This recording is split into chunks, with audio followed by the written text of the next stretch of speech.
Hello students, welcome to Eline's classes. Today we are going to read chapter 3 of 9th class from the Movement book.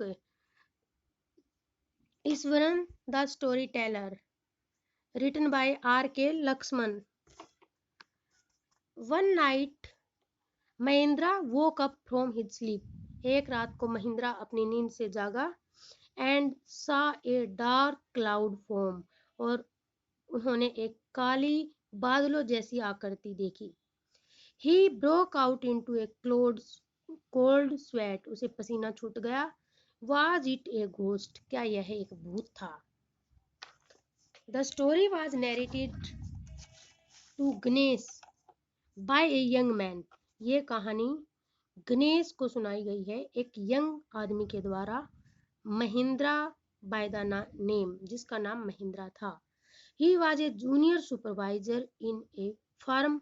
वह एक firm के अंदर junior supervisor था. विच offered on higher supervisor, जो किराए के ऊपर सुपरवाइजर्स ऑफर करता था. At various types of construction site, से अलग अलग कंस्ट्रक्शंस की साइट के लिए, फैक्ट्रीज के लिए, ब्रिज के लिए, डैम्स के लिए, फैक्ट्रियों के लिए, पुलों के लिए, बांधों के लिए एंड सो ऑन, और इस प्रकार के कामों के लिए. महिंद्रा जॉब was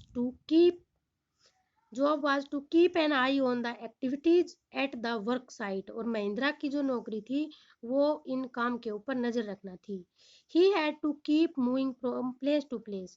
वो मूव करता रहता था एक जगह से दूसरी जगह पर. Every now her bar and then as ordered by his head office, जैसा कि उसे ऑर्डर दिया जाता था हेड ऑफिस से. From a coal mining, कोयले की खानों में, एरियाज, माइनिंग एरियाज, उस एरिया में जहाँ पे कोयले की खान थी. टू ए रेलवे ब्रिज, जहाँ पे रेलवे के पुल का निर्माण होता था. कंस्ट्रक्शन की साइट के ऊपर जहाँ कहीं भी निर्माण होता था. From there after a few month, और वहाँ से कुछ महीनों के बाद. टू ए केमिकल प्लांट, किसी रासायनिक प्लांट्स के अंदर.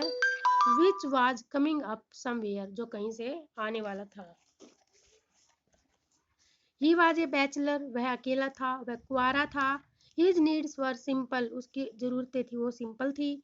And he was able to adjust himself to all kinds of odd conditions, और वो एबल था अपने आप को एडजस्ट करने में सभी प्रकार की अजीब कंडीशन के अंदर. चाहे कैसी भी परिस्थितियां हो वो उसमें अपने आप को एडजस्ट कर लेता था.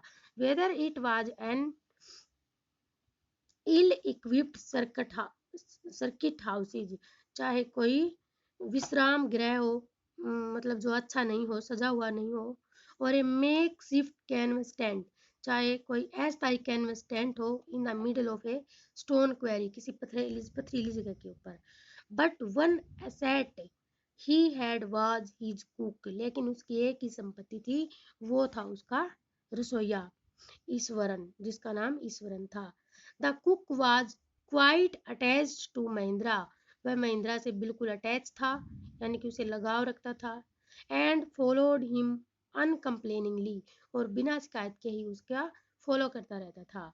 Wherever he was posted, जहाँ भी कहीं उसकी पोस्टेड होती थी, जहाँ भी वो जाता था. ही कुक्ड फॉर महिंद्रा, वह महिंद्रा के लिए खाना बनाता था. वॉश्ड हिज क्लोथ्स, उसके कपड़े धोता था. And chatted away with his master at night, और रात पर अपने मास्टर से वो बातें भी करता था.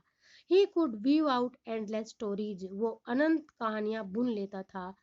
And anecdotes on varied subjects, और अलग अलग सब्जेक्ट्स के ऊपर छोटी सी छोटी बातों की वो कहानियां बना लेता था. आज के लिए इतना ही करेंगे बेटा, आगे नेक्स्ट वीडियो में पढ़ेंगे. Thank you.